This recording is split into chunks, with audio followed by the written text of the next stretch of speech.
I'll show you some bit of controller sounds before we move on. What I loved was the buttons lit up, so you can see here. I thought that was so cool. I'm really a sucker for RGB things, so. But this one I really like. Again, it's Iron Man. And the D-pad.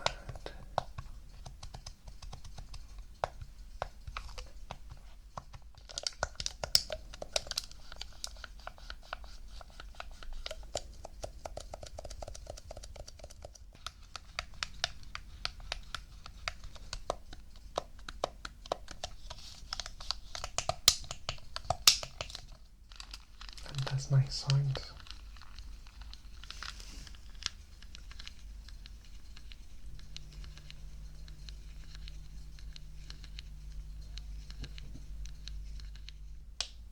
Ta-da! The RGB, the lights, which is telescopically, and it's used for small tablets or devices that can be entered. Hey everyone, and welcome to A Pocket in Time ASMR. And in today's video, we're going to be looking at my controller collection, spanning across different devices and some retro devices, retro controllers, some third-party controllers, some official controllers. Really, it's a complete mixed bag. There's no order to this video at all.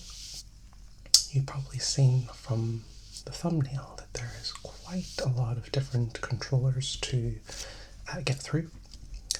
I'm going to, you might hear my dog below the desk right now. If you hear that, you might meet her in future videos.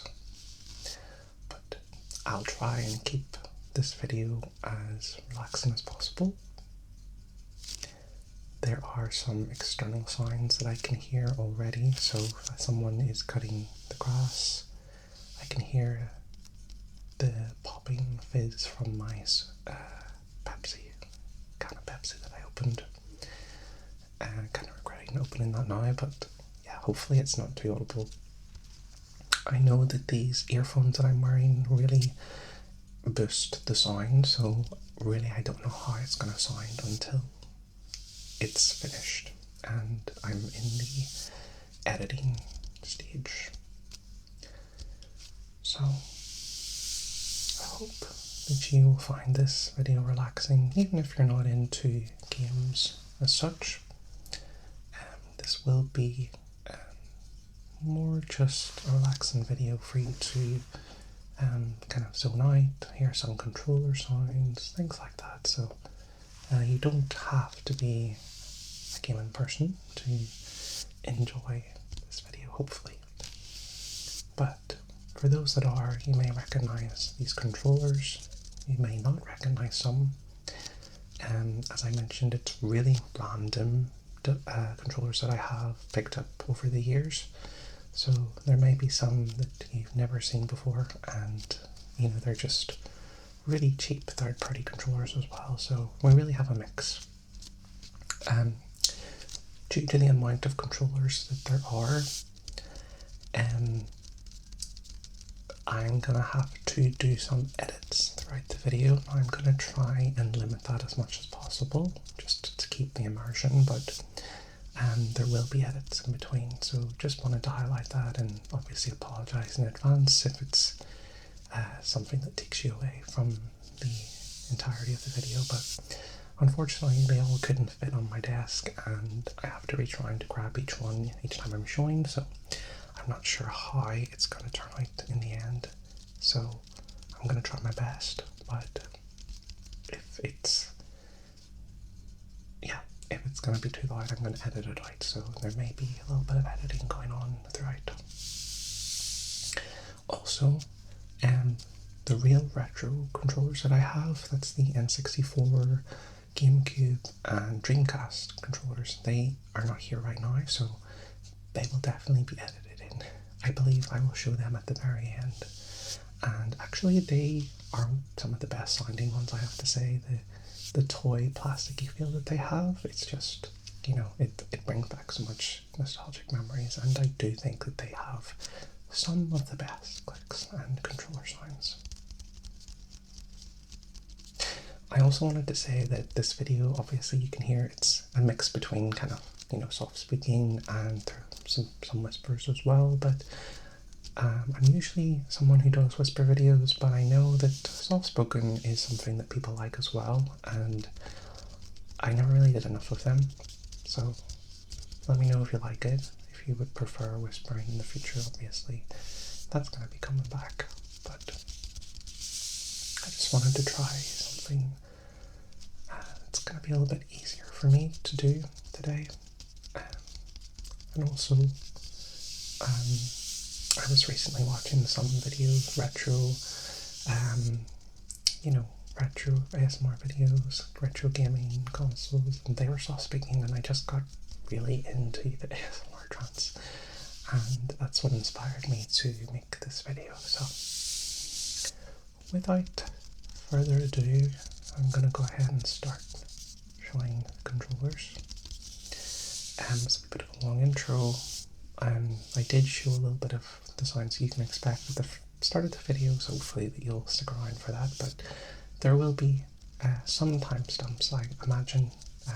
It might take a little time, but you know, I'll get them timestamped eventually, depending on when you watch this video. And I did bring back my little brush, and you can see here that I'm using my normal SR3D microphone, and I just have it sitting flat, so I have to be careful about how I'm setting stuff down and showing stuff, so yeah, so we'll see how it goes. Okay, let's go ahead and show you the first controller. Now, as I said, these are completely random order, so I don't know what you'll be getting. I'm just going to grab it as I say it.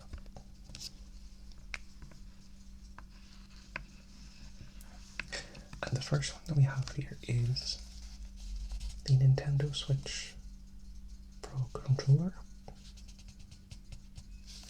This is the original Nintendo Switch Pro controller, not the Switch 2. It still works on the Switch 2, but it doesn't have the wake function, so whenever you press the home button, it doesn't turn on the Switch 2. You have to have the Switch 2 on first, and then this will connect. Just because they changed the protocol on how the wake up feature works, I believe. And this controller, always really comfortable. I'm going to do soft button clicks for you throughout as well, but let me bring it a little bit closer so you can see the controller. So this is how it looks. I did clean all of these controllers last night, so you may see some dust and stuff, but I tried my best. Some of them are quite old and have been sitting around, so, you know, forgive me that they're not all going to be in perfect condition. But yeah, so this is the Nintendo Switch Pro controller. Put it just there. And we have two analog sticks.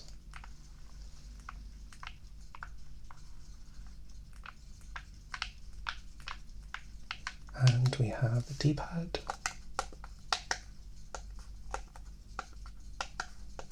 And we have the A, B, X, Y buttons in the Nintendo layout. So Nintendo layout, they have the A button on the right side, the B button at the bottom, X button at the top, and the Y button on the left. And this gets confusing for those that have other devices because, yeah, they have different letters. Xbox has the same lettering but completely different layout. PlayStation has symbols are, square, triangle, circle, and cross. And we have here the plus button, which is basically the start button. And we have the minus button here. See what focus is. Yeah, the minus button here, and this is basically the select button. Then we have this one, which is screen capture. So it takes screenshots of your games. You can also hold it and it will take a short video clip. And then we have the home button, which takes you back home. You hold it, you can also power off, suspend, things like that. Then we have R1, or in this one it's called R, and then ZR, and L, and ZL. And yeah, that's basically the Switch Pro controller. I've had it for basically since the Switch original came out. I don't use it anymore, but it is comfortable, really comfortable.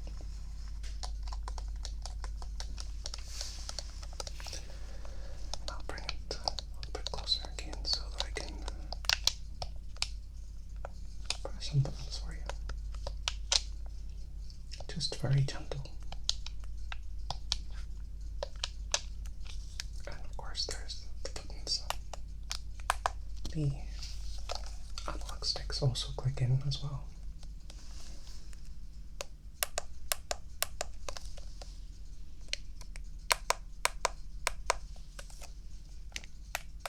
There we go. Alright, so moving that off to the side. Try not to put it in view so it's not distracting. I'll put it backward. As I mentioned, there's going to be some other sounds. So right away I'm going to show you the Xbox controller. This is the one that I have. It is a aqua blue, I think, something like that. And it looks like this.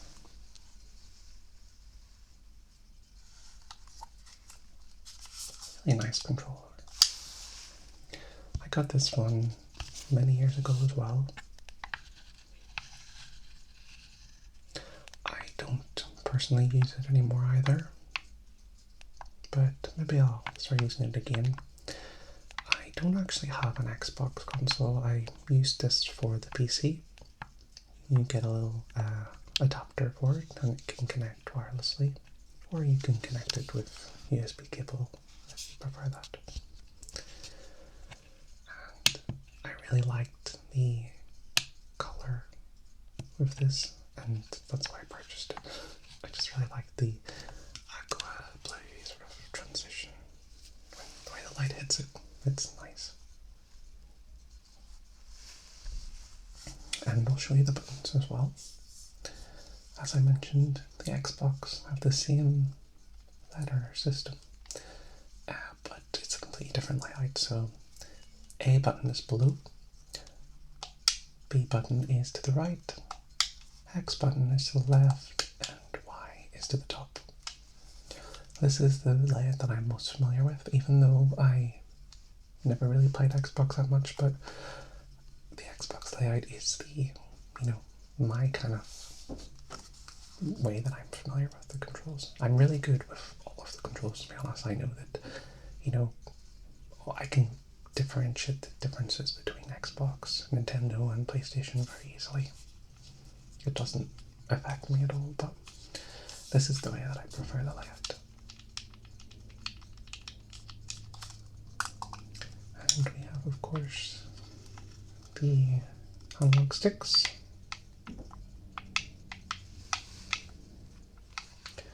And we have the D-pad as well. You can see here. And we have the Xbox button. And we have the select button to start. And this one I think is share or something like that. I'm not too familiar. And there's a sync button as well for syncing up to the wireless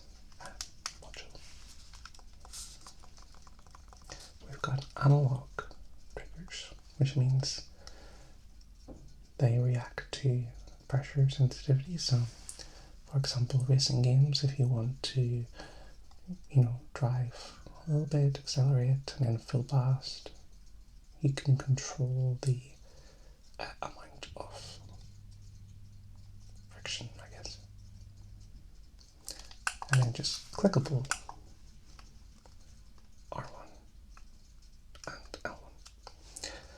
And the way I say that is PlayStation layout, because it's R1, R2, L1, L2 on a PlayStation, but on Xbox, I believe this is RB, so it's right back button, left back button, and then these ones are called RT and LT, so right trigger and L trigger.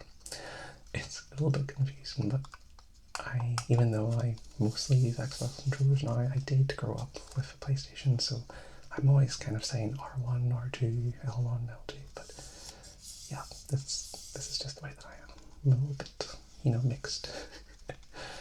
So, yeah, this is a really nice controller as well. It's a little bit heavier, but it feels good in the hand. It's got good ergonomics to it, I believe. Feels nice to hold. And ultimately, yeah, it's a really nice controller.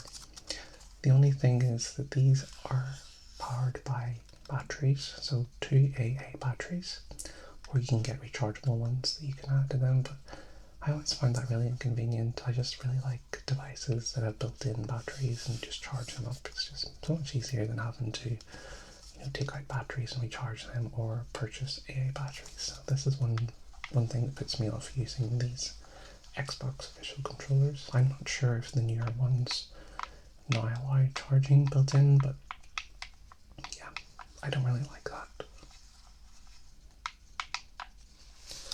And a few controller sounds before we move on.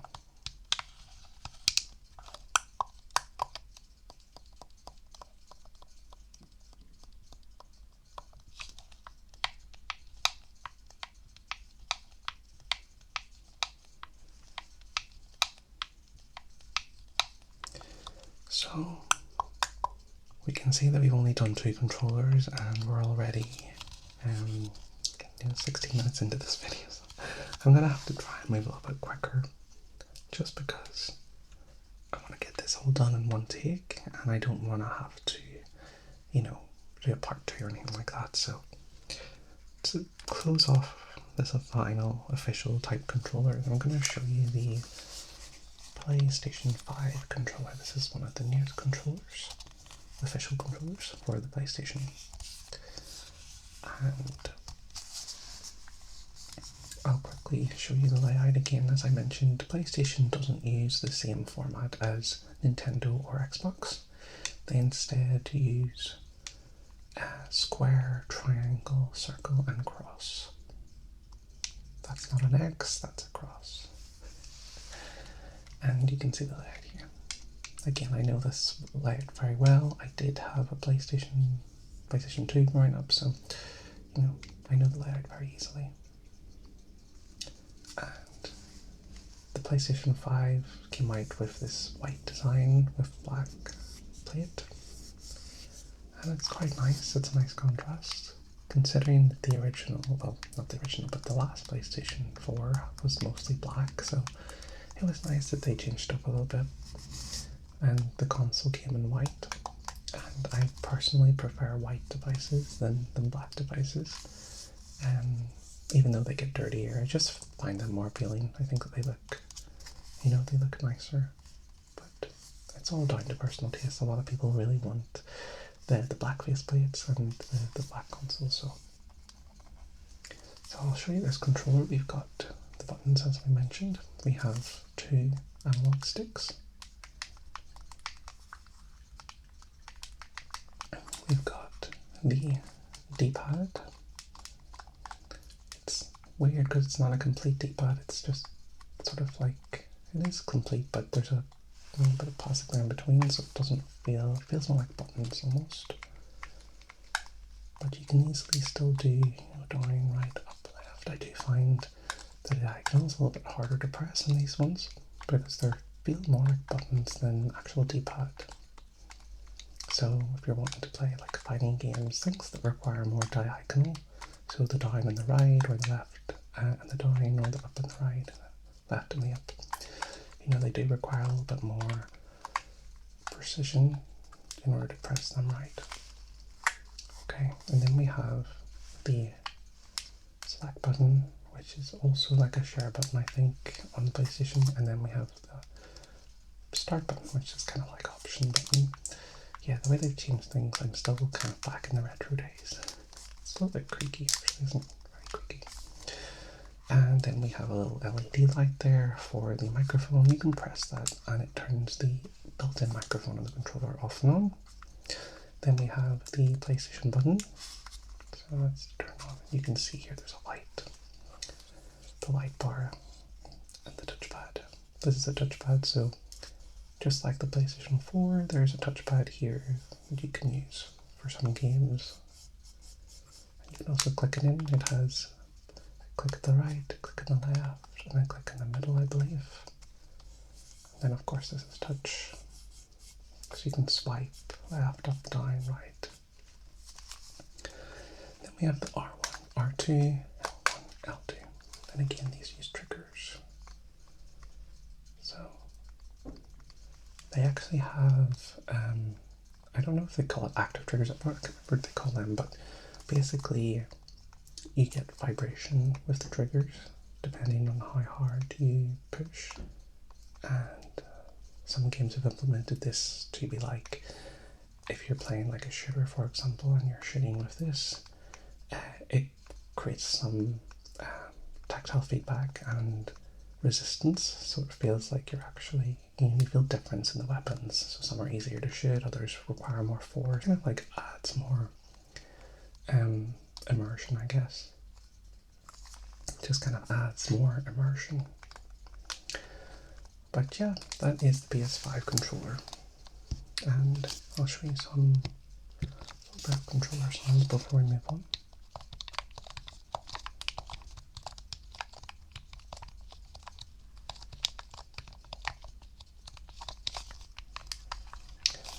I don't find this controller to be the most comfortable, just because it feels quite bulky at the top, and it's good that the bottom has, you know, grip and it's quite easy to hold, but the top feels a little bit more bulky, and ultimately it just doesn't feel like when you're stretching for the start button or left button, it just doesn't feel as ergonomic.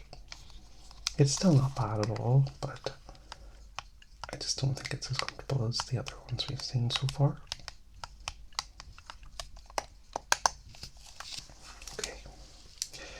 So now we're going to move on to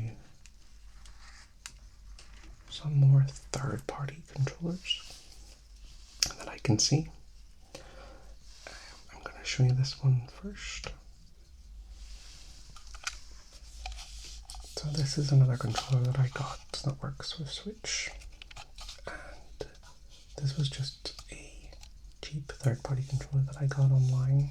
I can't remember if it was AliExpress or I bought this somewhere else, but one of those stores. And it is kind of like a Zelda design. So we have the shield, and yeah, I think it's resembling Zelda Breath of the Wild or something like that. Possibly, I don't know. I'm not a huge expert when it comes to Zelda, but I really liked the controller, and something that I really loved was the buttons lit up, so you can see here. I thought that was so cool. I'm really a sucker for RGB things, so this one's really nice looking. And I love that the letters are magnified, so you can see the letters seem really far away, but it's because they're magnified. So they are quite further away than this, but the way they magnify it's so cool.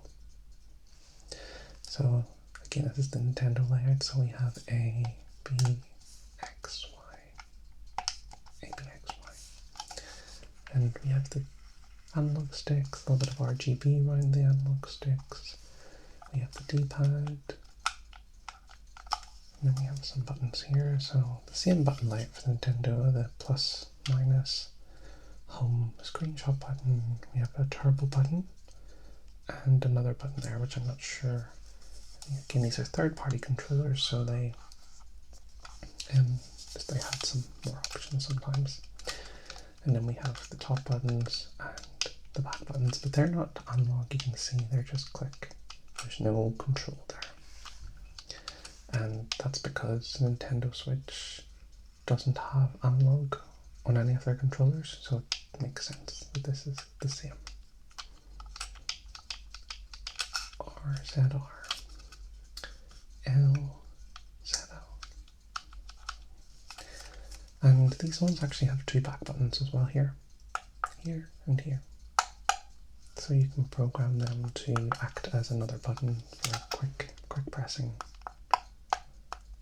So again, a lot of third-party controllers add these extra features. That's why I really like third-party controllers. And we'll do a little bit of button sounds as well.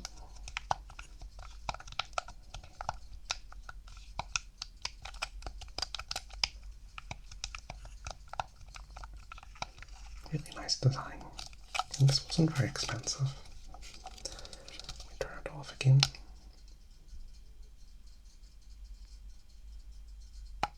There we go. Now I actually have a controller that's the exact same as this one. Yeah, it's the exact same controller, but just a different color. Yeah, I can't get it right now because it's beneath stuff, so I'll show you that later. But this one here is one of the newest controllers that I bought. And this is the Gamesir controller. I believe it's called Gamesir N2 Lite. Nova 2 Lite. And I really love this controller. It's red and gold, and I really love red and gold. It's really nice.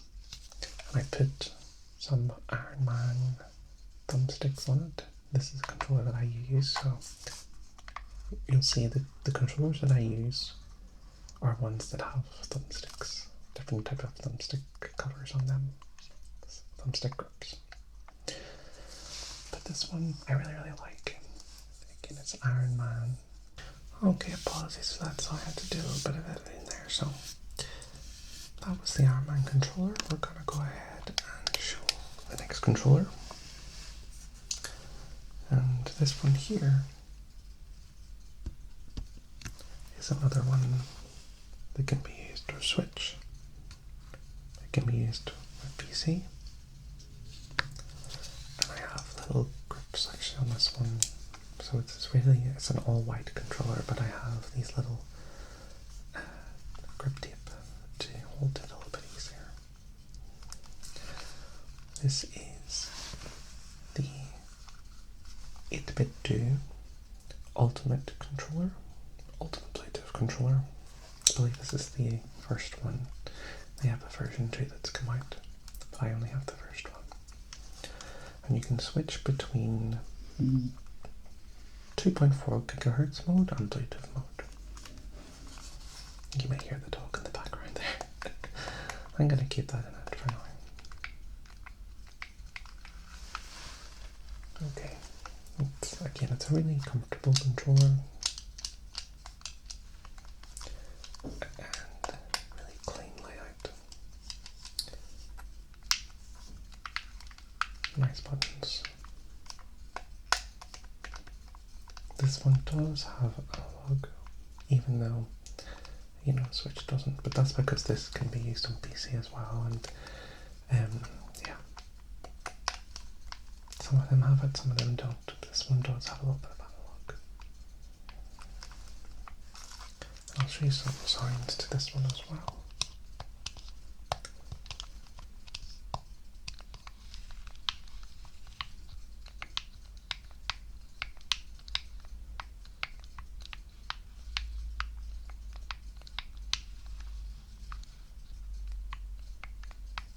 Just gentle.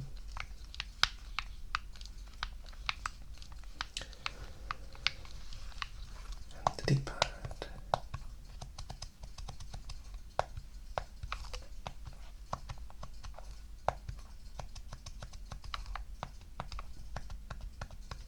It's interesting when you hear the different sounds that the same button makes.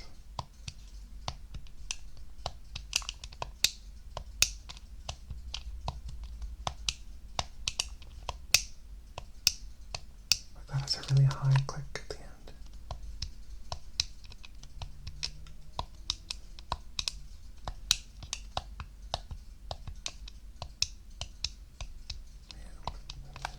Interesting. Sorry, I think I was getting carried away there.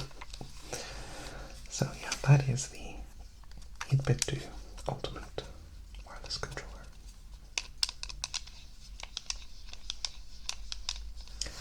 And now let's show you the 8-bit Do SNS Pro Plus controller. I have a couple of these ones, different versions. This one here is SNS Pro, so this was the first one that came out, I believe, with this design. And here you have what is very like the SNES controller, you know, minus these bits. This bit here is very like an SNES controller, but they added these, you know, more traditional, more newer grips. But you have the layout of the SNES, and it's very cool. The buttons are more spaced, you know, between these ones. So not always the best for certain games that require multiple buttons, but for single buttons and stuff like that, you know, it's just basically trying to be faithful to the old school SNES controller. And this one also has analog. And the layout is the same as Nintendo, A, B, Y, X. We've got analog sticks. The analog sticks in this controller are right beside each other. While you may have seen in the other controllers, the analog sticks sometimes are above, the D-pad's below. And it's like the Xbox configuration, or we have the PlayStation where they're beside each other, and these are right beside each other as well. Clickable again. D-pad. So this is a D-pad first type of controller because the D-pad's at the top. So great for retro games, games that require more D-pad focus. But you can still use the analog stick. You know, you just have to adjust the way that you grip, the way that you hold the device. Just a little bit maybe. Just depending on what's comfortable. And then we have the start and select buttons here as well.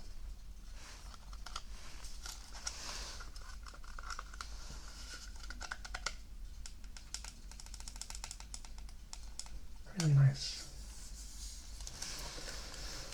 And I'll play some sounds here for you.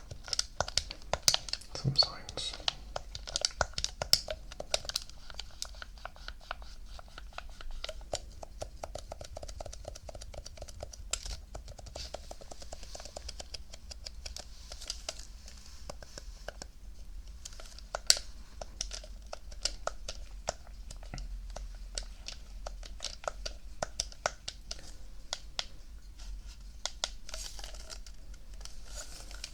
No back buttons on this one.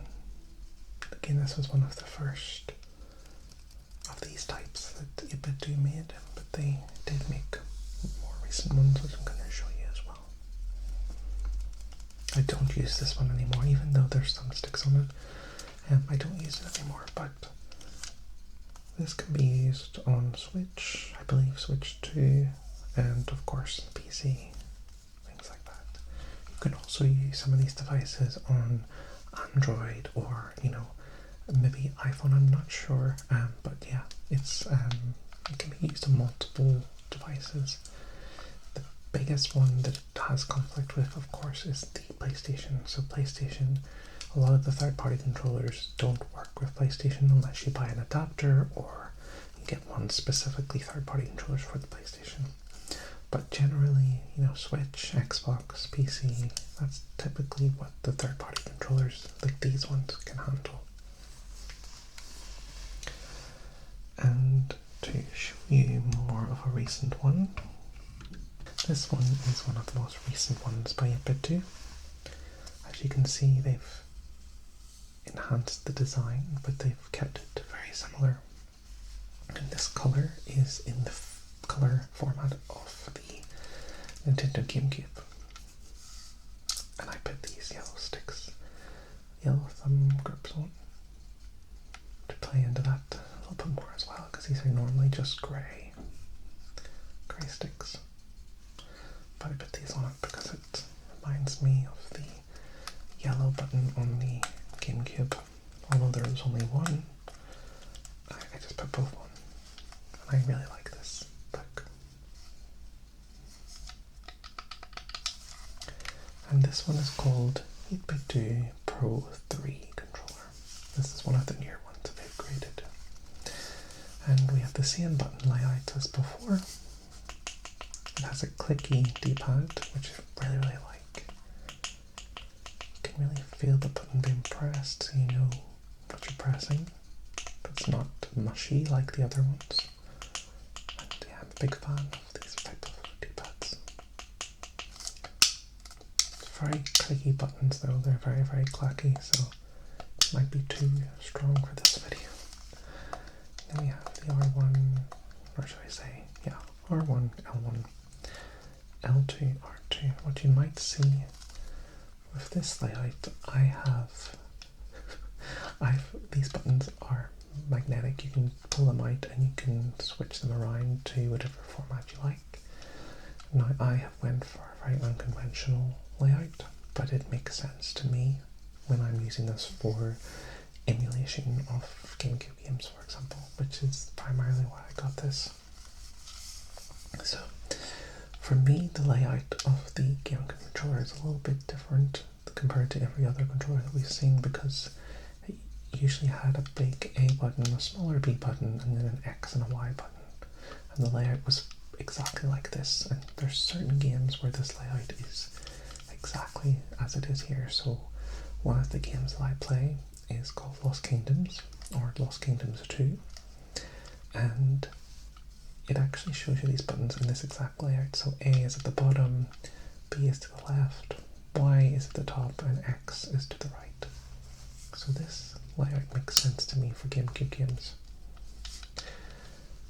It may not make sense for other games, but again, I don't really pay much attention to, for me, that's A, B, that's A, B, X, Y, A, B, X, Y, typical Xbox layout. Again, we have analog, and we have two extra buttons up here that are clicky. You can be programmed, and it also has two back buttons as well, so there's a lot of different buttons that you can use on this. You can program different shortcuts, hotkeys, things like that. Very nice controller, and it has also the little lock that I showed you previously on another controller, so it turns it into a button instead of analog. I usually just keep it analog.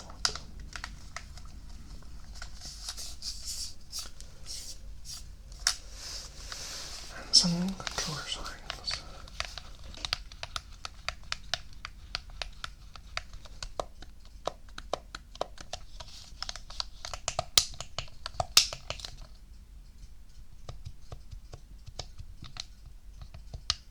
Try and make it not as clacky. It's very, very clacky. Not the best for ASMR.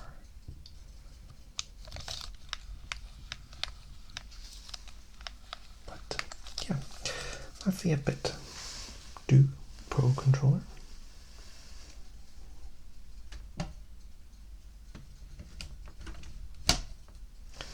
And I'm going to show you now, if I can, I'm going to show you the 8BitDo Pro 2 controller. So this is the version below the one I just showed. Again, very similar layout. The Pro 2 did not have the extra buttons here at the top. It did have the back buttons. buttons aren't as clacky, but these ones aren't magnetic, so they are the way that they are. You can't switch these around easily.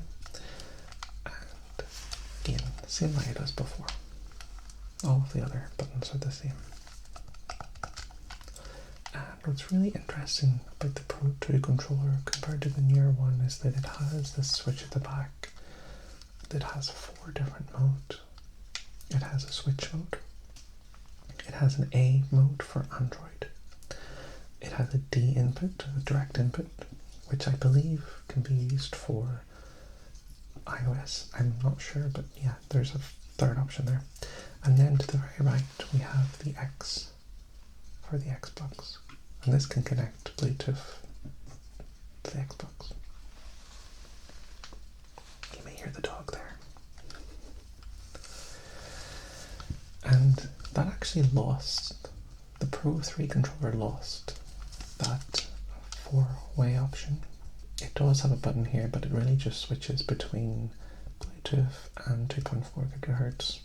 And the Bluetooth mode is stuck on the Switch configuration, so if you connect to a PC, it recognizes it as a Switch controller. While if you change this to the X mode, this will recognize this controller as an Xbox layout controller, which again works much easier for games.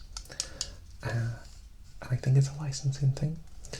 So while you can play Xbox on the Pro 3 controller that I just showed you, you have to use the wireless adapter, the 2.4 gigahertz wireless adapter for the Xbox configuration mode.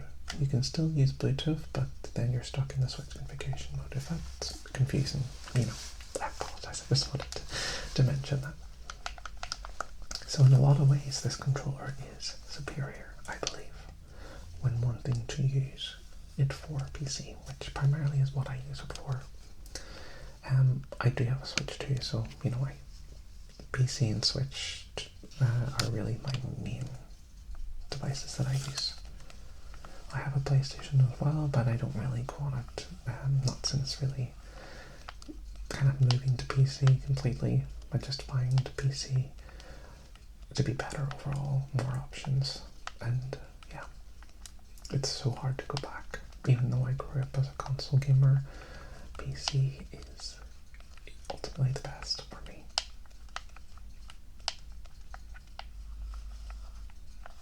Some controller signs as well.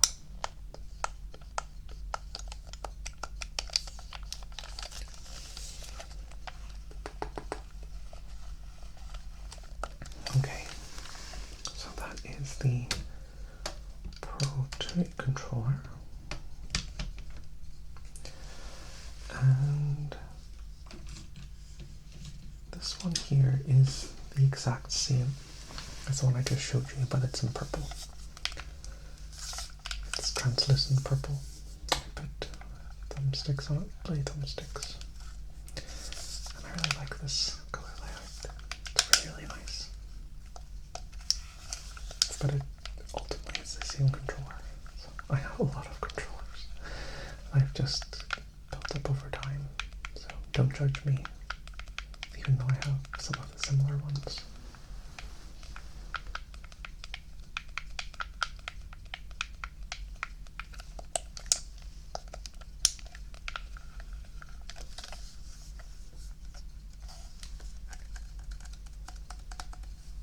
Really nice one. I really like the translucent colors. I kind of wanted to collect. I've seen a really nice blue and a green one as well in this color. I'd love if they did a red one.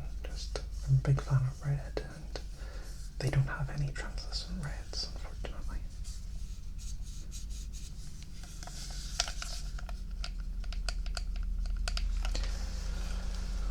Right, what do we have next? We have one of the original 8-bit controllers that I ever got, and this one's very old school again. This one is the NES, I believe. Copy of the NES controller, or SNES, what is it? NES, okay. Yeah, this is the NES controller. Really pretty. I've never used this one, but I have used it, but I mean I haven't used this one in so many years. I just think it's so cool. Maybe I'll use it again. But again, it's very, very light. It's not the traditional, grips ergonomics that you have nowadays. It's just completely flat. So it's not really the most comfortable, but because it's so light, it's really not bad. And it has nice sounds.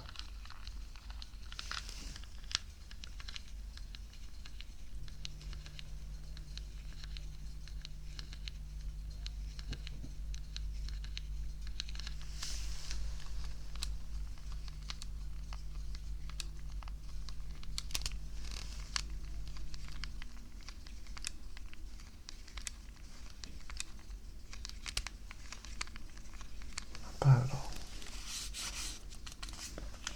Okay, so we also have this third-party controller that I got. It's completely translucent. No, not translucent, transparent. It's completely transparent. You can see right through. And I don't know what this is actually. I got this a long, long time ago, and the reason I got it is because ta-da! The RGB, the lights. I thought this was so nice. That's why it's translucent. Oh, must be out of battery. But it's really nice, isn't it?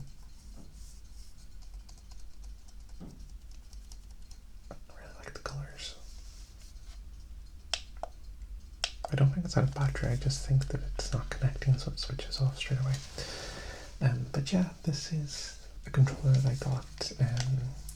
It's for the Nintendo Switch, I believe. It probably can be used on Xbox, on PC as well, but it's very much Nintendo layout and Nintendo inspired, so it doesn't have analog triggers, it only has buttons, so this for a good wee bit, but the material is, with most of these transparent plastics, it's always a bit slimy, I guess. What's the word? It just feels very slippery, and after a period of time of playing, your hands get quite sweaty, and it just is not a nice experience after a while. Very nice to look at, don't get me wrong, but it's not a controller that I use anymore. I do really like it though. I love this RGB design. Some people might think it's too much, but I really like it. I would even like it if the button's lit up as well, just to go all out. But yeah, it's a great controller. Well, it's an okay controller. I think it's unique. It might be not something that you've seen before.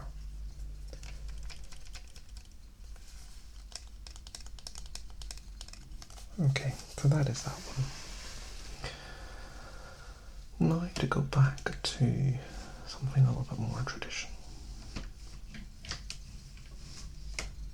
Something official. We have the PlayStation 4 controller.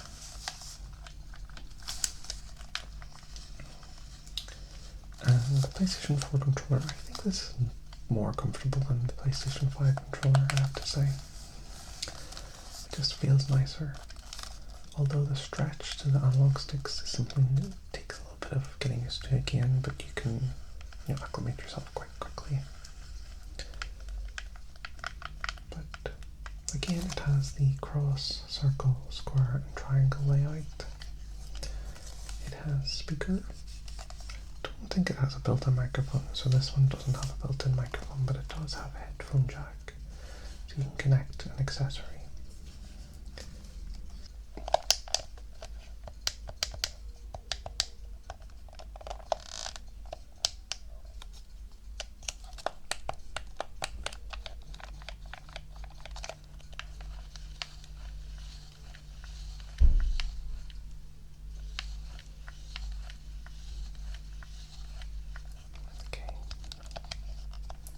That is the PlayStation 4 controller.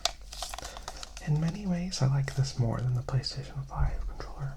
I'm just not a big fan overall of the PlayStation 5 controller.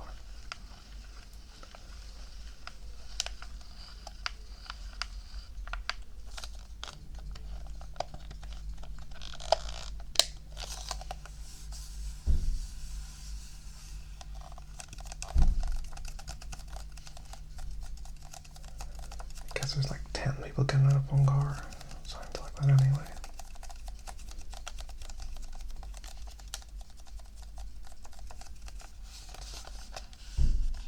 Yep, 10 people. Okay, so, well, maybe there's 12 people.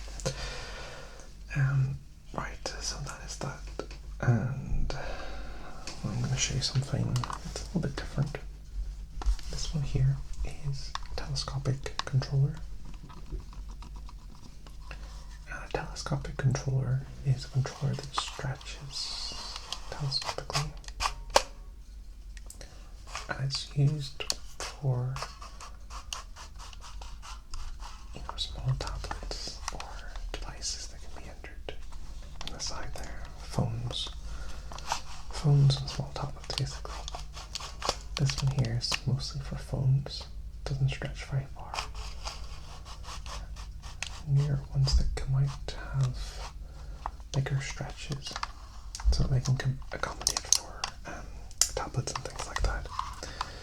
Telescopic controller, as I mentioned before, this is for tablets and small tablets and phones, and basically you can turn them into little handheld consoles, emulation games that have controller support, things like that. And this was the first one that I ever got, and this is the Gamesir. I believe it's X2, Gamesir X2. It has a little USB-C slot there to connect into the phone. This one is not Bluetooth, so it can't connect wirelessly, so it can only be used by attaching the device inside there. You can see there, it's Switch inspired. It has the red and the blue, similar to the Joycons, and only has buttons at the top, no analogs. And it's a nice little controller. Okay, so that is that. And the next controller that I'm going to show you is... Ooh, we're going to have a controller falling everywhere. No, we're not. We're okay. The next controller I have is another telescopic. This is more newer, and it's a very big one. I don't remember the name of this, if I'm being honest. I got this one from Amazon. They name them differently, but I believe this is D4 or something like that it's called. I don't remember the brand, but it's like D4. And it's another telescopic. It stretches very far, so you can see here. There we go. It stretches to this. So that means that you can put a big tablet in this and to play. Close it.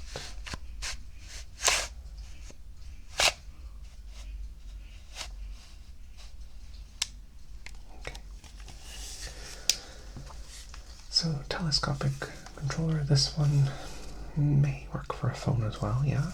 It's not too far there, so you can get a phone in there, but this one's primarily for longer devices like tablets. It can also work with the Switch. You take the Joycons off the Switch and put this one in, and it works as a Switch controller, so it's very cool. This D-pad is magnetic. You can take it off and replace it. There is another round D-pad that they give you. And this one is actually from the white version that I previously had. So this D-pad is not, it's really a black D-pad that it should have, but I have a white one that I replaced it with. So this is really nice. And what I love about the buttons in this, these use macro switches, which are clicky. Really, really nice buttons. it's quite comfortable. It looks a bit weird, but it actually has a nice, comfortable look to it. It's very light. This is Bluetooth. It has really, really good latency, I noticed, but it is really light, and the battery is not that great. So this often flashes very, when you play for a little bit of time, and then this flashes to indicate that the battery is, so you can see it flashing. It's connected to something, so this flashes once the battery's going dead, but it flashes for quite a while, so I think it happens too soon, it alerts you too soon, and you can still play for maybe another 30 minutes or so before it cuts off. So to me, it gives you, it happens too soon, but you do get battery anxiety, like it's gonna cut off very, very quickly. So the good thing about this, you can charge it while playing. It has a USB slot there, so you can still charge it and play, which is cool. It has buttons up here at the top as well. No back buttons, but it's really, really nice controller. I love this one when I use this with my tablet, sometimes connected to the Switch, but this is one of my go-to telescopic ones. Really nice. I'm a big fan of this one. And long triggers as well.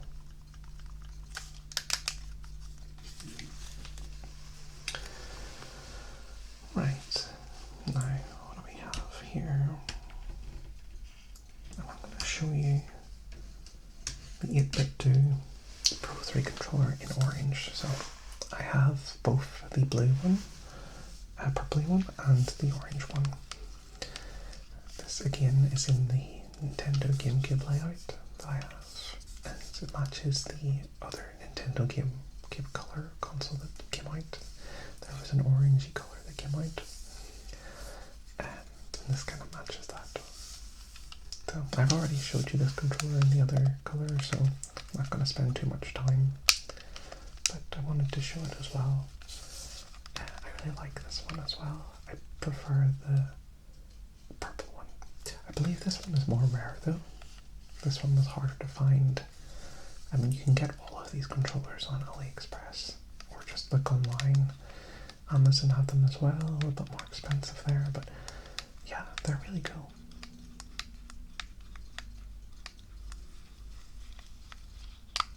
And what I was saying earlier, this does have a Switch, but it only has, okay, I was wrong earlier.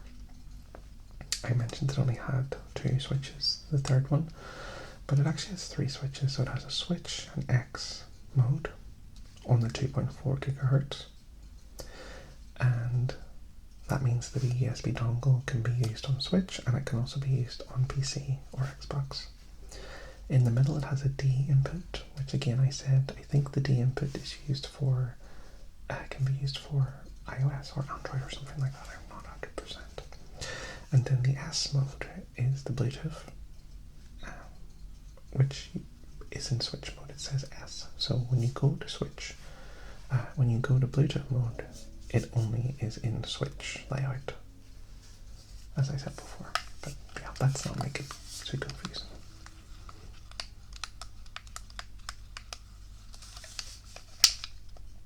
Very, very clacky buttons, just due to them being magnetic. I believe it's just more clacky, whatever way they've made these.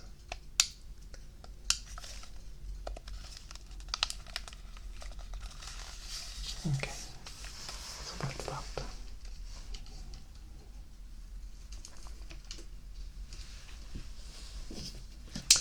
Now moving on to, what do we have here? So this one here is the other controller as well that I showed you earlier. I told you I had 2 colors in it. This is the other one. This is the Zelda, the one with the buttons that light up here. Wrong button. Here's a button. Yeah. This one's exactly the same. No difference, except it's black and gold. The gold is warmer than this looks in this video. For some reason it looks more of like a greeny gold. This is definitely more of like a yellowy type gold, but the colour doesn't really show it.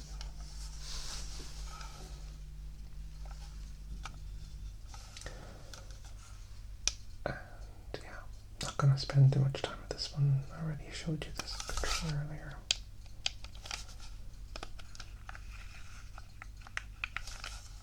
I think I prefer it in this colour than the white and green one that I showed you earlier, but again, it's nicer to the eye than it is in this video. I think it's because the light has faded a little bit.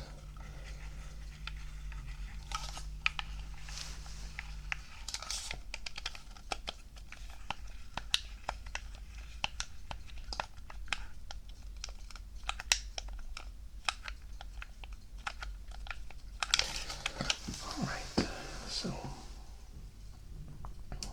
moving on to one of the most recent controllers that I'm using. Not one of the recent purchases, but this is really the main controller that I've been using for PC recently. And this one is a little bit more feature packed. It's a little bit heavier. And this is called Manba. I can't remember the model name or anything like that. Manba One. Okay, Manba One. And this is in the layout of an Xbox controller. ABXY. It's hard to see, but yeah, we've got ABXY here. Analog sticks, D-pad, cross D-pad. I love these ones. It has 4 buttons at the bottom here. It also has a screen, so let me turn it on. I have to turn it the back first, sorry. There's an on switch. There we go.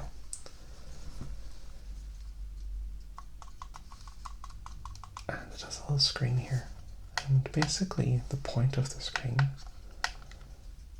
is that you can actually navigate and do some features on the actual device itself. So for example, if you're wanting to configure hotkeys for the extra buttons that it has at the back, then you can do that from the software without having to use like the, on the PC you would sometimes go in to configure it, or on the Android app or something like that. You can actually do everything on the controller itself. You can adjust the vibration, you can adjust the buttons, change the button layout on the fly. So it's really, really cool. You can also see a little bit of transparency there where the vibration motors are. And it has a little bit of that more transparent material that I was talking about before, but the back is plastic and it feels quite nice. It has analog. Turn it off. It has analog triggers, but you can also lock them here. So, like, I can analog, but you can also lock it if you want. Just a button like before. So this also has the hairlock triggers, as they're called. It's a little bit more of a feature-packed controller. It's not too heavy. It's actually my go-to controller at the moment. It connects via, there's a wireless, I don't know if this has Bluetooth, to be honest. I just connected through the wireless dongle that comes with it, so, but it's really nice. I like it. A lot of very screechy triggers though.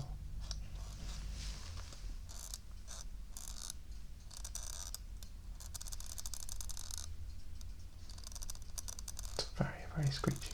I don't know if you like that. You might actually find that really annoying.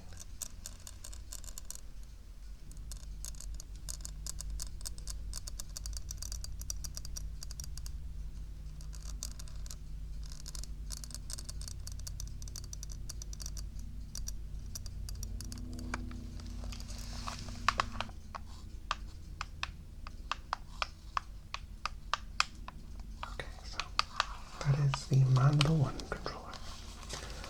One of my most used controllers of recent for the PC. what do we have next? We're getting closer to the end of these controllers. I have here another third-party one, very cheap one I bought. Again, this is for the Switch. KMD, I don't know the brand at all. Designed in the USA, made in China. And it's, very, very cheap controller. It's nothing special at all. I bought this in black, and I also have a red one, which I couldn't find, but it was really just to have an extra controller for the Switch if we were having multiplayer games or having people coming around for games, things like that. So I don't use it at all. It's just in the controller stash now. Yeah, there's nothing special about this controller at all. I will say it's comfortable because it's using basically the same layout as the Switch Pro controller. It's very similar. And the Switch Pro controller is one of the most comfortable controllers, I feel. The way the buttons are laid out, they're close together. The ergonomics is so comfortable, and it's light. That's just the winning combination. Some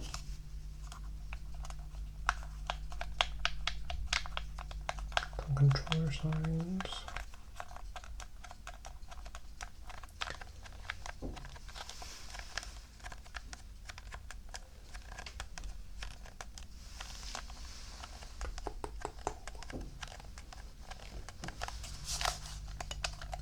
So that's nice.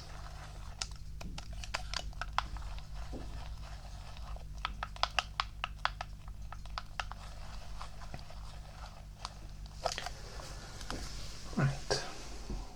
So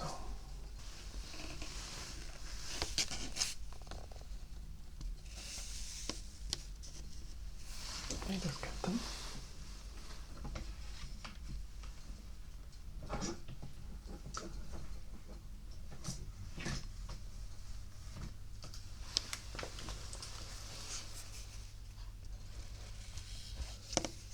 These are Nintendo Wii controllers. I have a Toad. Ooh, Toad controller.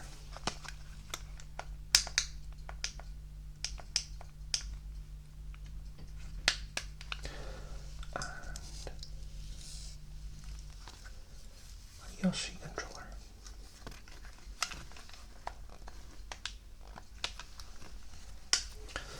I really loved the Nintendo Wii. These were unique controllers. They were called Wiimotes. Yeah, Wiimote. It's almost like a remote controller. They're vertical. You can also have them, horizontal layout. You can play kind of traditionally, but they were designed with this in mind to be vertical. You can use them for motion, like swinging a pad, or using them for golf, different Wii sport games that came out, and then you had an attachment at the bottom where you connect a nunchuck. And I'll get that now for you, so you can look at it. Oh, hope that wasn't too loud. So nunchuck. Let me get this one. So the nunchuck. This is actually for the other controller, but mix match. Yeah. So the nunchuck would be like this. So you have the traditional analog stick, but you also have the buttons and the D-pad at the side. Now this isn't dual analog, so you would only have one stick. And then you have extra buttons at the top.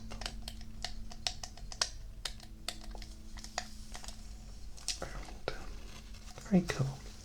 At the bottom here, you would connect it here, like this. And there you go. There's a wired connection there, but they're connected now.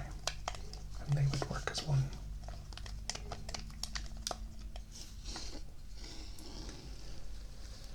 So that is the Wii.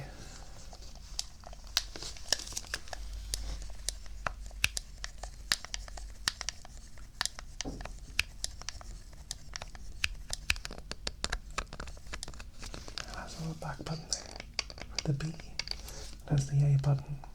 It has a plus and a minus, very like the Switch. It has a home button, and it also had 1 and 2. So a little bit different, a little bit more unique. And this side it had the C button, which is called here, and a Z button. And then of course the analog stick. And then the D-pad at the top and a power button.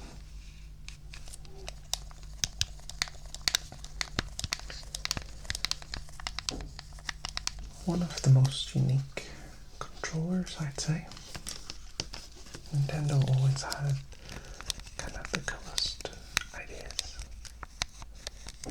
They broke away from the norm.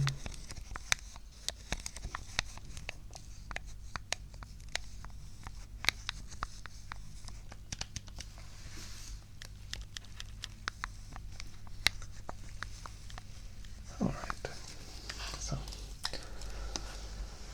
that's the Wii controllers. I do have a couple of other Wii controllers there, but they're just generic, so nothing special, nothing to show off. So I'm going to skip them, and I'm going to move on to this one here, and this one you'll probably recognize. It's a little bit more modern. And this is the Switch original Joycons. Well, this one's an original, but I modded, and the left one is a third party. I've just mixed them.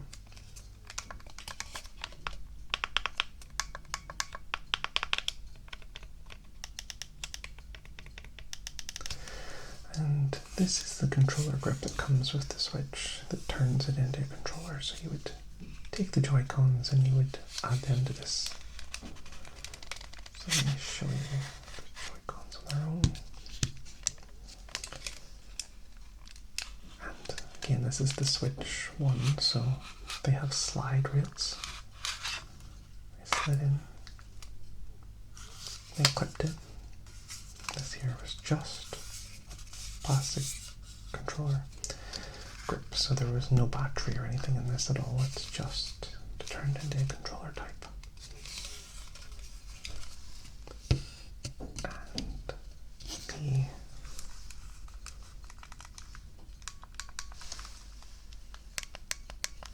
Joy-Cons are like this. It's faded. I have third-party buttons here. They've kind of faded, so the A button and the B button have faded. You can still see the X and the Y there, but again, this is like SNES colors, and I just basically unscrewed this, opened it up, and replaced the buttons, put it back on again.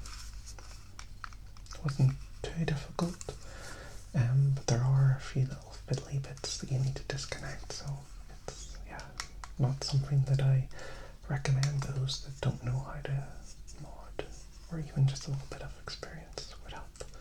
But you gotta start somewhere, so if you feel brave enough, give it a try. You can watch tutorials online, things like that. But I never use this anymore, actually. I don't use my old Switch, so these just kind of sit around. But I wanted to show you. This one was a third-party one that I got. This light's up here, but I can't actually turn it on, I don't think.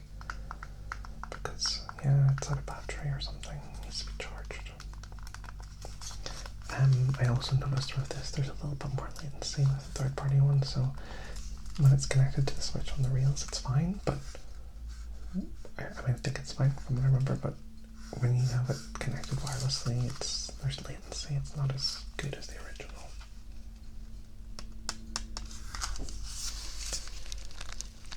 There we go. The Joy-Cons are so cute. They're so small and comfortable. And they're just flat, but they're so light. And they can also be used with motion. It's like an evolution of the Wiimote, but it's much smaller and used for handheld. And the Switch would connect in like this, so you would have the Switch in the middle there. The Switch would be in the middle.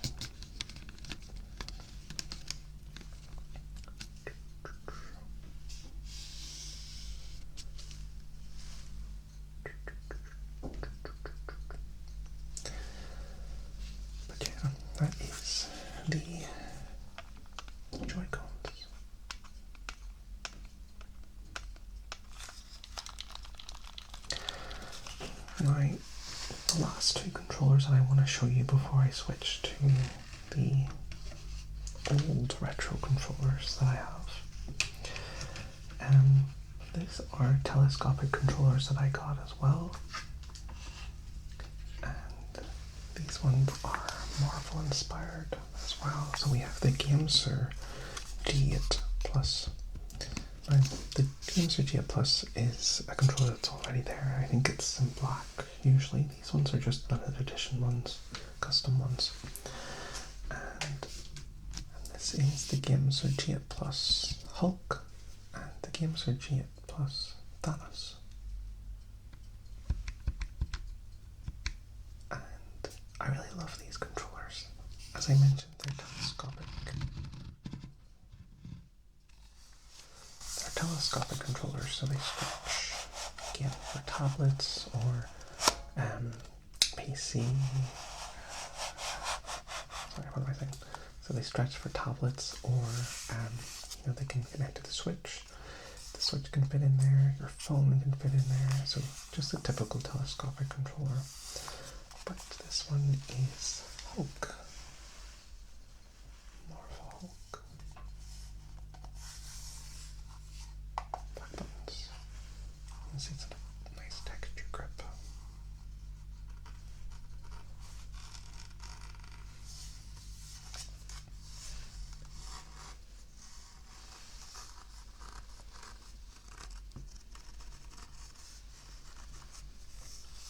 I'm not a big fan of the Hulk, but I really like the screen, so I had to get it.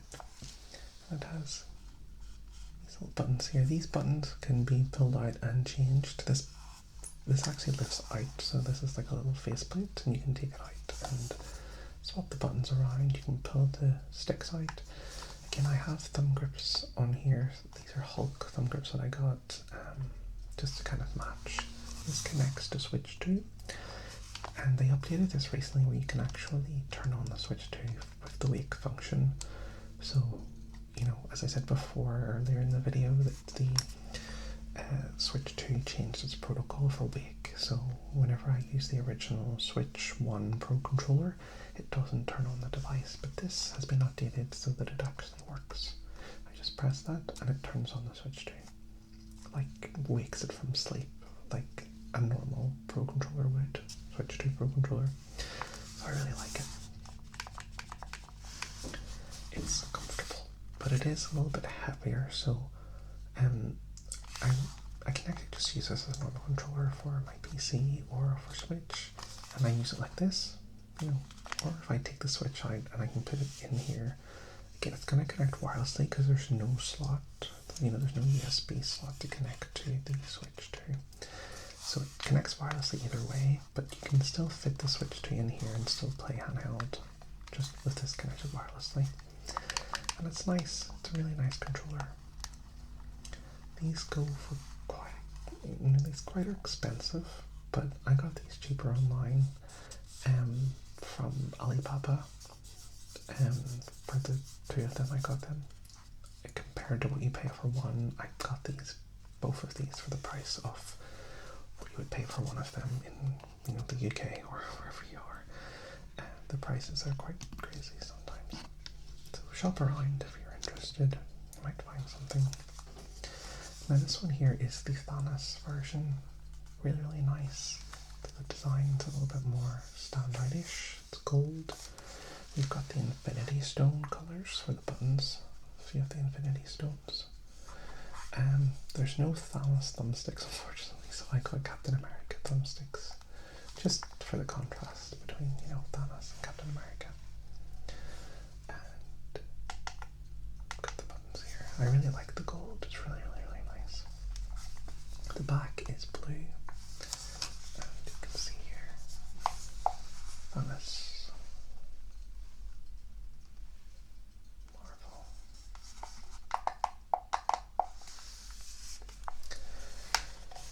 And again, it's telescopic, so it stretches out here. I do have this one connected to my Switch, so that stretch it fully. And yeah, so exactly like the Hulk. As the base plates come out, you can switch the buttons about if you want. the thumbsticks come out. You get extra thumb grips as well in the package, some that stick out a little bit further, some taller ones.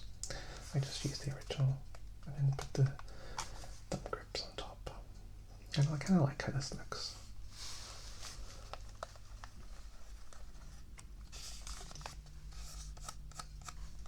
And at the bottom they also have USB-C for charging and the wireless to connect to. There's different button functions, multi-function buttons. So you hold, for example, this and a letter and hold it and it will connect to the different mode. So we have Switch mode, we have PC mode X, but this cannot connect through Bluetooth. Since the update, you have to use a wireless dongle. Again, it's just due to licensing. If you hold A in that goes to Android connection mode, and if you hold B and that, it goes to, I think that's PlayStation mode. Basically it goes into D input mode, I think, or something like that, I can't remember. But yeah, this is the Gamesir G8 Plus. You can get the original controller, but it's going to be in black. So if you want something a little bit more fancy, just shop around. Again, these ones are a little bit more expensive, actually a lot more expensive depending on where you're getting them, but yeah, I like them. I think they're really cool. So that is the Gamesir G8 Plus. Two of my most recent purchases actually, and I use them with the Switch 2 mostly. Sometimes PC. I do have the adapter for them. Now I'm going to move over to the last part of the video, where we're going to be looking at retro controllers, and here now, nice and clicky they are. Okay everyone, so this is the last part of the video, and I have with me now the older retro consoles, not the consoles, the older retro handhelds, the older retro controllers. Sorry, it's been a long day. So let's start off with the first one, and the first one that I have here. Again, these are retros, so they have wires. This is the Dreamcast controller, which is a Sega device that we haven't actually looked at yet. So there's been no other Sega, because Sega doesn't exist anymore in the console controller sense. You know, it still makes games and stuff, but you know, this was for the Sega Dreamcast console.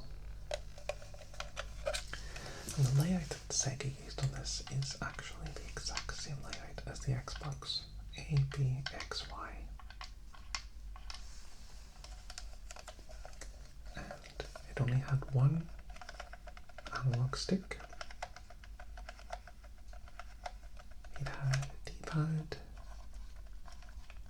It had start button. No select. And the back it has triggers. Just one. But they are analog.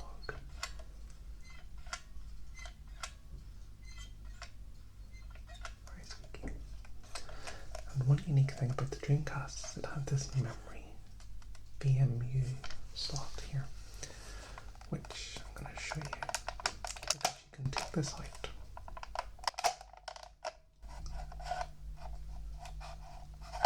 And yes, I colored them in. Ignore that. And this was its own little thing, so it has a button A and B, it has a little D-pad, it has a sleep mode and a mode button, and then the connections. A little battery there. And this was basically the storage memory slot card thing, so you could store saves on this, games, and you can also play a few games on it as well. Now, this slotted into the controller just as I had it, and then you had like a little screen here on this, and sometimes it showed you like a really basic pixel animation of what you were playing, maybe a logo, For some games it showed you, like, for example, Sonic Shuffle. Sonic Shuffle is like a board game, and you have like numbers, like to move, like you have, say, a 2 card, then you would move 2 spaces. But when you were playing multiplayer, only you could see what cards you had. So on the screen, on the TV, you couldn't see it. Only on this wee thing you could see what cards you had. So it means that the people that you were playing against couldn't see what cards you had, because in that game you could actually use your player's cards. You could just take one of their cards, try and get a number that you're looking for. It was really unique. And let me put this in again as quiet as I can. I'll move it away from the mic. And yeah, it was really unique. I think the Dreamcast was ahead of its time. Definitely. This actually resembles the console's disk drive slot, so that's the button to push it open, and then this would open up. So it's a really cool controller. I really like it. It feels not too bad in the hand. Not the most ergonomic, but it's not bad at all. It is ergonomic, I guess, but it's just a weird shape that you're just really not used to nowadays. But I really like it. I think it's a really cool controller. And we'll have some controller sounds now.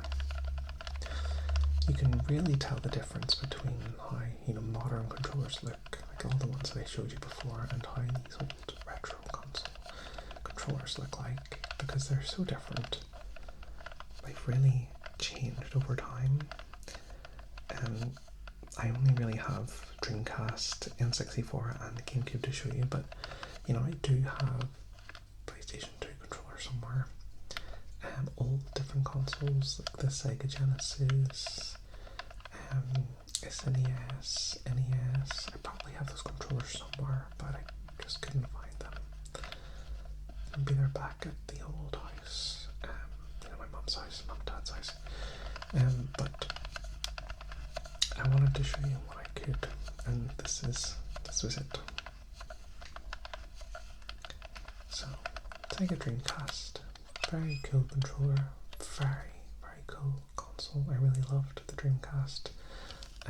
It was actually my brother that owned the Dreamcast, and then I watched it and then played it, and yeah, I just fell in love with some of the games on there. There wasn't a lot of games, just because it wasn't really a commercial success, and it kind of, failed, unfortunately. Although now people look back and it's kind of a beloved system, but in the day it just didn't make it, unfortunately. Okay, so that is the Dreamcast. Let me show you. I do have another Dreamcast controller. It's a third-party one. So this is a third-party controller for the Dreamcast. It's by Joytech, and this one is bulkier. It's a bit of a chunky one. It has the same ABXY, but it's laid out a little bit differently. It's diagonally like this, and it also has a C and a Z button. I think this is more like what the Sega, Genesis, Sega Master System had, this sort of layout. Have these extra buttons, so looks like, I don't know how this would be used in the Dreamcast sense, but it had extra buttons there that the original controller did not have. It also had a turbo button and a slow button. Again, third-party controllers usually always had like a turbo function, which basically meant it would press a button really fast. So you press X and it would press it really, really fast multiple times, or things like that, so kind of, which could be useful for certain things. This has weird analog triggers, but really, really spongy. Like, you can feel the spring being pushed in and then pushing back instantly. It's really strange. But it's a nice bluish, aquamarine colour. But it's very chunky. It's not the most ergonomic. I think whenever we had games, we were always fighting to play with the original controller, not to use this one. here we go. It has a little grip thing here, which is quite nice. It actually gives you a little bit of grip, which is actually nice. I have to say, rest your hand here and you can feel that grip. It's very, very plasticky. You can kind of hear the creaks. But all of these retro controllers are kind of like that. You know, they're very plasticky, they're very creaky and toy-like. That's part of the charm.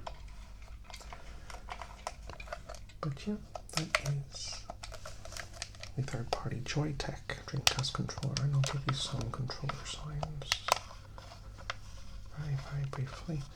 I have to say there's a big range to the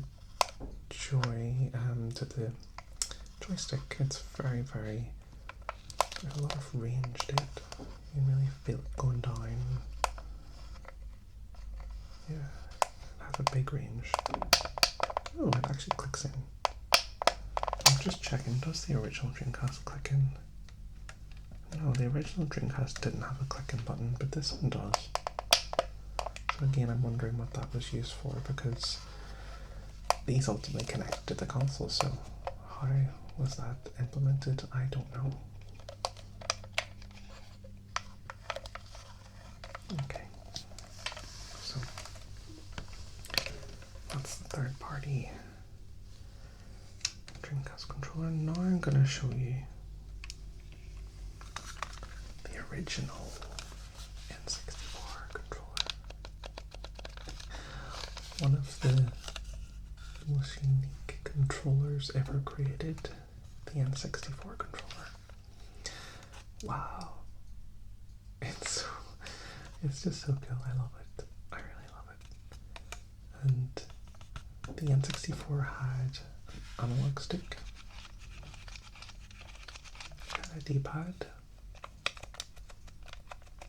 it had an A and B button, A, B, and it had these buttons here which they called C buttons. And basically, you know, extra down, right, left, up buttons, and then a start button. And then it had an R and an L button at the top. And then at the back it had a Z button that you could press as well. So like this.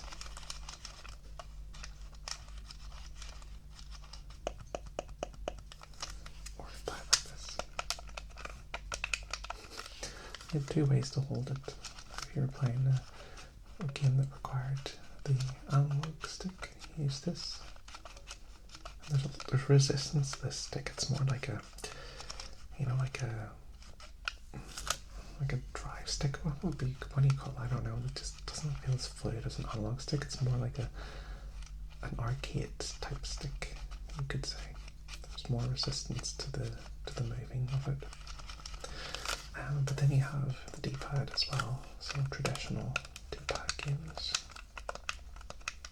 And the buttons on this controller, I just think they sound amazing. They're just so nice to listen to. They're not high-pitched clacky like you've heard in some of the other controllers. They are more muted. This is a mushier D-pad. I think they call it, not dome switches. What are they called? I don't know what to call these ones, but yeah, they're just more mushy. And then just the general plastics and material of the device, it's just so nostalgic, so toy-like, and yeah, I love it. I really love these controllers. I think they're one of the best controllers that's been created, I have to say. Just so much fun to play with. That's probably nostalgia for me as well, but yeah, I think it's really, really nice.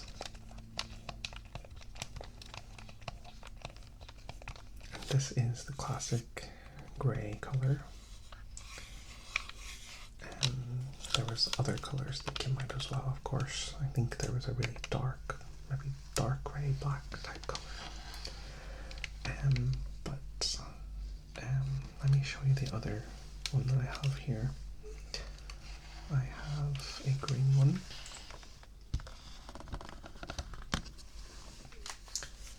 Exact same.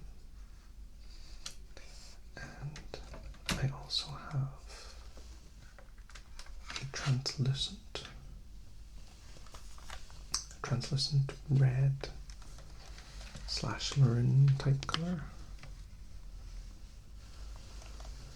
Really like the translucent one as well. And again, all of the same buttons.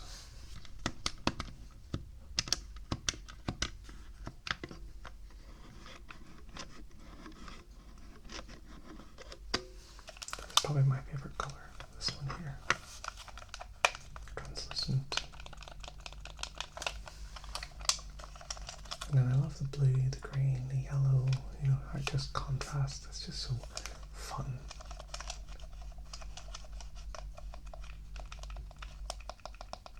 Helps you kind of recognize each button. You know, they're not just lettered and all the same color, but they're like color coded. So you can kind of remember each button and stuff like that. A was blue, B was green, the C buttons were yellow, the start button was red. You know, I really like it. So that's that. And I have one third-party controller. A bit like the Dreamcast one, this one is chunky. This one's very chunky. It looks different than the others as well. It doesn't have the extra bits that come down, it just kind of sits like this. Which isn't bad, but it's just really, really chunky, and it just doesn't feel as nice as the others. So I remember also like not wanting this one when it came to like playing multiplayers. So say if there's 4 people left to play, you didn't want this one, you wanted to go for one of the other ones. But I was the youngest sibling, so often I got this one. And this joystick is actually longer. I noticed it's harder to push, and that's probably why I lost a lot of the times when I played my siblings. They knew what they were doing. But again, very toy-like. The D-pad on this one is actually quite nice. Not bad. Push things very easy. That's the R, and it also has the Z button as well. So it has everything that the original ones had. It's just chunkier. And it's called SuperPad 64 Performance. Yeah, but I'm not sure about performance but it was another controller, wasn't it? So, you know, I was fortunate enough to be able to have this, you know. So yeah, that's it. That's the N64 controller. Again, these old controllers just have the best sounds. If you're into controller sounds or, you know, nostalgic sounds of people playing with the controller, these are definitely the devices to do so. Now the last controller that I'm going to show you is the Nintendo GameCube. And just let me move these ones out of the way.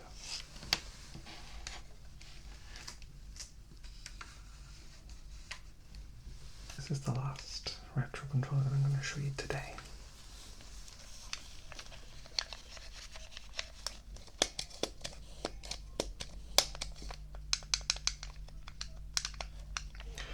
Unfortunately, the analog stick is very stained.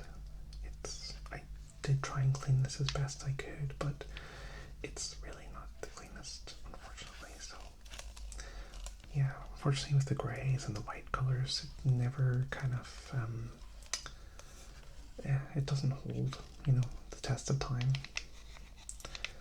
And this is what I was showing you earlier, okay? So the A, B, X, Y buttons, it's a little bit different. It has a big A button, a small B, X, Y. So if you think about it, how the other controllers are laid out, you know, the bottom, the top, the left, and the right. This is the design of the GameCube. So whenever you go to like emulation and you're using another controller, A, B, X, Y, it makes sense. but I've noticed a lot of people online, they're using like the Nintendo Lite A, B, YX, or they're using the Xbox Lite A, B, X, Y. But the GameCube Lite was not the same, so the B should be the left, the A should be the bottom, the X should be the right, and the Y should be the top. I mean, technically that's how I see it, but again, your mileage might vary. But yeah, let's look at it like this. This is the way it should be. But yeah, and it has the C stick, which is a smaller stick, which was used for, this is when analog was kind of coming in to control cameras and things like that. It wasn't used as much, but nowadays this is used all the time, the right stick for changing the camera angle. There was no select button, there was only a start and a pause button, which is the same. Then there was a D-pad, and then there was the analog stick and an L and an R. And this was analog, so you could actually control, for example, Super Mario Sunshine.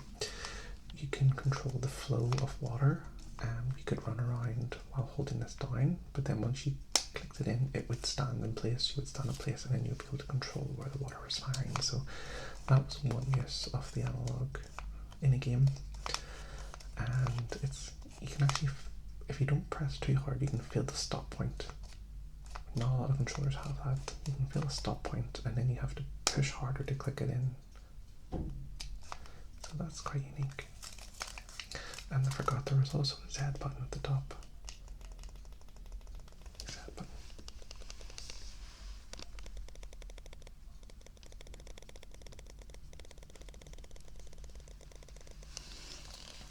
Z button at the top.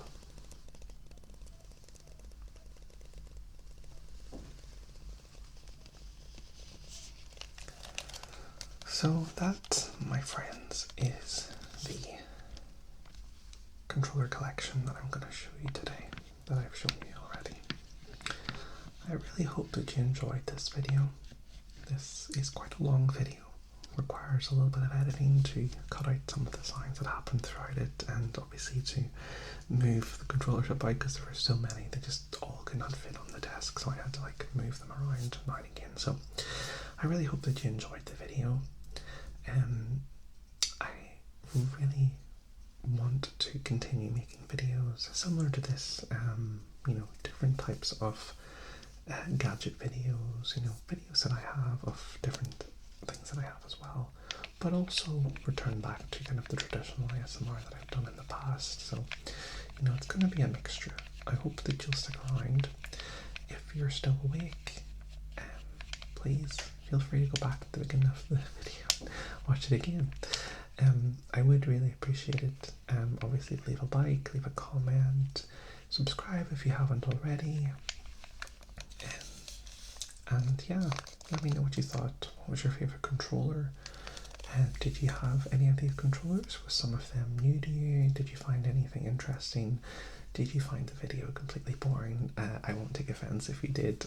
I mean, to be honest, if you're not into these sort of things, you probably might be not interested in it, but I hope that you learned something. I hope that you find some type of either nostalgia or just you learned something new. But yeah, thank you so much again for watching. This is A Pocket in Time ASMR. This was a soft-spoken video. Again, I will be going back to my traditional whisper videos as well, but it's nice to try something different now and again as well. So if you enjoyed the video, let me know. I would really appreciate it. To build the channel up, we need obviously the algorithm, we need to have consistency, and we need to have interaction as well. So I understand there's a lot of lurkers, and I'm one of them personally. I just watch videos, maybe leave them a like, but I'm never really interacting in the comments as much on other people's videos. But if you feel like leaving a comment, leaving some tips, leaving some critiques, leaving some comments, positivity, feedback, anything like that, just, go ahead. I'm always open to suggestions as well, so if there's something that you want to see, if there is something that I could do to improve this for you, so maybe change the visual, add other elements to it, things like that. I'm still learning. I'm just going to go with what I feel is right, and yeah, let me know. Thank you so much again for watching if you made it to the end. This was a very long video, so I completely understand if you've skipped it. If you just watched a couple of seconds or a couple of minutes and thought, nah, this isn't for me, then I completely understand. So thank you again. I will see you in the next video, and you all take care now.